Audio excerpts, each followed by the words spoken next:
আমি যেন কোনোদিন শুনতে না পাই তুই ওদের বাড়িতে গিয়েছিস। এই শোনো, স্কুটিটা নোংরা হয়ে গেছে, চলো একটু ধুয়ে দাও গা। কি ব্যাপার, আমাকে ডাকলে যে? কিছু বলবে? সত্যি করে বলো, তোমাকে এত করে ডাকছি, তুমি আমাকে ইগনোর করছো কেন? তুমি জানো না আমি তোমাকে কতটা ভালোবাসি? দেখো, আমিও তোমাকে অনেক ভালোবাসি, কিন্তু সব ভালোবাসা আমার বাবুজির ভালোবাসার কাছে তুচ্ছ। আমার বাবুজির চোখের পানি আমি কখনো সহ্য করতে পারবো না। দেখো, তোমাকে আমি খুব ভালোবাসি আর তোমাকে বিয়ে করবো। দেখো, আমি তোমাকে বিয়ে করতে পারবো না। বিয়ে করতে পারবে না তো ঠিক আছে, আমি এক্ষুনি পারবো। সালমা, সালমা, তুমি পাগল হয়ে গেছো? তুমি দেখতে পাইছো না বাবুজি তোমার বড় বোনের জন্য প্রতিদিন চোখের পানি ফেলে? আমি এত তোমাকে পাওয়ার জন্য প্রতিদিন প্রতি মুহূর্তে চোখে জল ফেলি, তোমার কি আমার প্রতি একটু মায়া হয় না? ঠিক আছে, আমি তোমাকে আর কোনোদিন কষ্ট দেবো না। I love you.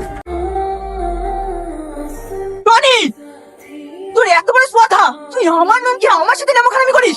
আব্বা, ওকে তুমি ছেড়ে দাও, ওর কোনো দোষ নাই। তুই চুপ কর।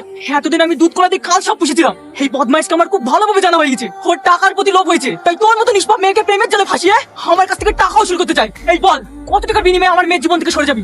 আব্বা, তুমি ওকে ভুল ভাবছো, ও আমাকে টাকার বিনিময়ে না, ও আমাকে সত্যি সত্যি ভালোবাসে। দাঁড়াও সালমা, তোমার আব্বাকে বলো 10 লাখ টাকা দিলে আমি তোমার জীবন থেকে চলে যাবো। তুমি এটা কি বলছো? হ্যাঁ, আমি ঠিকই বলছি। 10 লাখ টাকা পেলে আমার আর কিছু চাই না। দেখলি সালমা, এই বেইমানটা আমি হারে হারে চিনে গেছি। তোকে আমি 10 লাখ টাকা দেবো, আইনি চাই। তুই মানুষ না জানোয়ার, তোকে আমি এত ভালোবেসে এত বিশ্বাস করে আমার জীবনের সব কিছু উৎসর্গ করে দিয়েছি, আর সেই তুই সামান্য কিছু টাকার লোভে আমার ভালোবাসা বিক্রি করে দিলি। চিটরে চি, তুই করে আমার চোখের সামনে থেকে দূর হ।